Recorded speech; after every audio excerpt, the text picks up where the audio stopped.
இயேசு கிறிஸ்துவ நாமத்தினாலே இந்த புதிய வாரத்தின் முதல் நாள் காலை பொழுதிலே உங்களை சந்திப்பதிலே மிகவும் மகிழ்ச்சி அடைகிறேன்.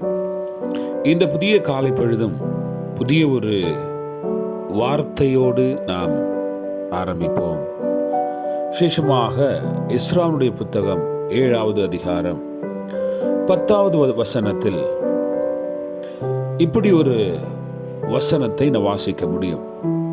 கர்த்தருடைய வேதத்தை ஆராயவும் அதன்படி செய்யவும், இஸ்ரவேலிலே கட்டளைகளையும் நீதி நியாயங்களையும் உபதேசிக்கவும் எஸ்ரா தன் இருதயத்தை பக்குவப்படுத்தி இருந்தான். ஆம் தேவனுடைய பிள்ளைகளே, இந்த புதிய காலை பொழுதிலே நம்மிடத்திலே நாம் கேட்டுக்கொள்ள வேண்டிய ஒரு விஷயம் இதுவாக இருக்கிறது. இன்னைக்கு கர்த்தருடைய வேதத்தை ஆராயவும் அதற்கு மேலாக இங்கே வெள்ளை எழுத்திலே அது போடப்பட்டிருக்கிறது நான் பார்க்க முடியும். அதன்படி செய்யவும், அதற்கு அப்புறமாக இஸ்ரவேலிலே கட்டளைகளையும் நீதி நியாயங்களையும் உபதேசிக்கவும் எஸ்ரா தன் இருதயத்தை பக்குவப்படுத்தி இருந்தார் என்று சொல்லி வாசிக்கிறோம். ஆமென். அப்போ வேதத்தை ஆராயவும் அதன்படி செய்யவும் உபதேசிக்கவும் இருதயத்தை பக்குவப்படுத்தி இருந்தார். முதல்ல நம்ம வாசிக்கிற போதே வேதத்தை ஆராயவும் அதன்படி செய்யவும் அப்படிப்பட்ட ஒரு குணம் அவனுக்குள்ளாக இருந்தது. இன்னைக்கு நம்மள எத்தனை பேர் வேதத்தை ஆராய்வதற்கு நாம் ஆயத்தமாயிருக்கிறோம்? இல்லை வேதத்தை ஆராயக்கூடிய ஒரு பழக்கம் இருக்கிறது. இன்னைக்கு வேதத்தை படிக்கக்கூட நேரமில்லாத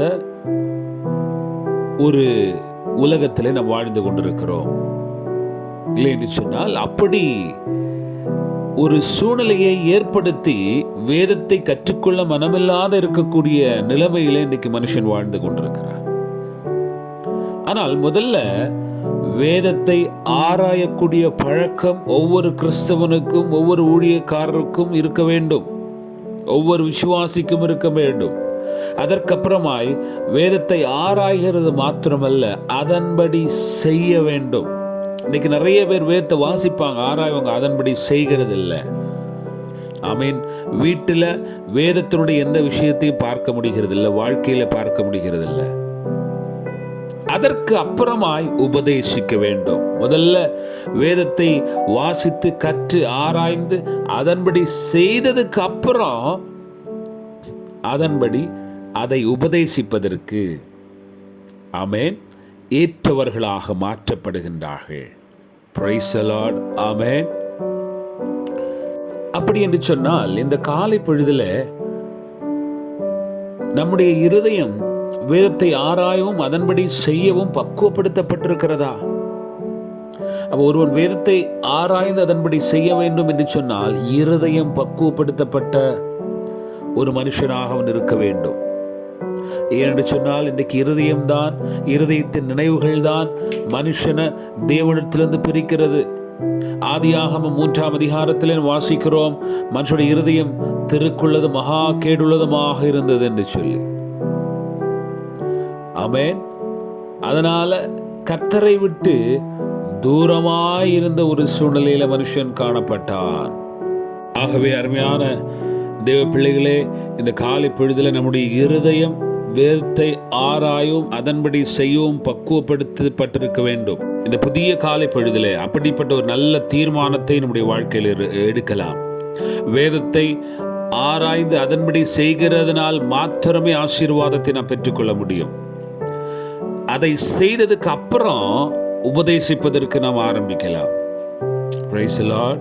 So இன்னைக்கு நிறைய பேருடைய இருதயம் வழுகி போகிறது. வேதத்தை ஆராய மனமில்லை.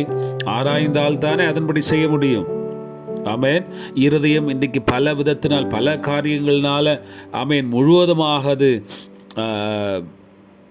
மாற்றப்பட்டிருக்கிறது. அது ஆக்குப்பை பண்ணப்பட்டிருக்கிறது என்று சொல்ல முடியும். இன்னைக்கு காலையில் நம்ம எழுந்திருக்கும்போது எத்தனை பேர் வேதத்தை வாசித்து தியானித்து ஜபித்து அதன்படி செயல்படுத்துவதற்கு நம்ம ஒப்பு கொடுக்கிறோம்? இன்னைக்கு அந்த பக்குவம் நமக்கு இல்லாது இருக்கிறது. அப்படி என்று சொன்னால் வேதத்துடைய ஆசீர்வாதத்தை நம்ம எப்படி பெற்றுக்கொள்ள முடியும்? ஆகவே எஸ்ரா தன் இருதயத்தை பக்குவப்படுத்தினது போல நாமும் நம்முடைய இருதயத்தை இந்த காலை பொழுதில் வேதத்தை ஆராயும், அதன்படி செய்யவும், அதற்கு அப்புறமாய் நாம் மற்றவர்களுக்கு அறிவிக்கலாம். அந்த ஒரு இருதயத்தை எனக்கு தாருங்க. அப்படி ஒரு பக்குவப்படுத்தப்பட்ட இருதயத்தை எனக்கு தாங்க ஆண்டவரே. ஸ்திரமான உறுதியான இருதயத்தை எனக்கு தாங்க. வேதத்தை கற்றுக்கொள்ள, வேதத்தை வாசிக்கணும், வேதத்தை தியானிக்கணும், வேதத்தை ஆராயணும், அதன்படி செய்யணும் அப்படின்னு சொல்லுகிற நல்ல தெளிவான உறுதியான இருதயத்தை எனக்கு தாங்க. அதன் ஆசீர்வாதத்தை நாம் பெற்றுக்கொள்ளட்டும் என்று சொல்லி தேவ சமூகத்தில் நம்மை இந்த காலை பொழுதிலே அர்ப்பணிக்கலாம். கிருபையுள்ள ஆண்டவரே, இந்த காலை பொழுதிலே தங்களுடைய இருதயத்தை எஸ்ராவை போல வேதத்தை ஆராயும், அதன்படி செய்யவும், அதற்கு அப்புறமாக அதை குறித்து பேசவும், பக்குவப்படுத்த தங்களை ஒப்புக் கொடுத்த ஒவ்வொருடைய சமூகத்தில் அர்ப்பணிக்கிறேன். ஆண்டவரே, இது செய்யாதபடிக்கு எங்கள் வாழ்க்கையில் எந்த நன்மைகளை, ஆசீர்வாதங்களை நாங்கள் பெற்றுக்கொள்ள முடியாது. ஆகவே இந்த காலை பொழுது ஆண்டவர் ஒரு பெரிய துவக்கமாக அவருடைய வாழ்க்கையில் மாறுவதாக. வேதத்தை ஆராயவும், அதன்படி செய்யவும், தங்களுடைய இருதயத்தை ஒவ்வொருவரும் பக்குவப்படுத்த கர்த்தர் கிருபை செய்யும்படியாக ஜெபிக்கிறேன். அதன் ஆசீர்வாதங்களை பெற்றுக்கொள்வார்களாக. இயேசுவின் நாமத்தில் பிதாவே, ஆமென். God bless you.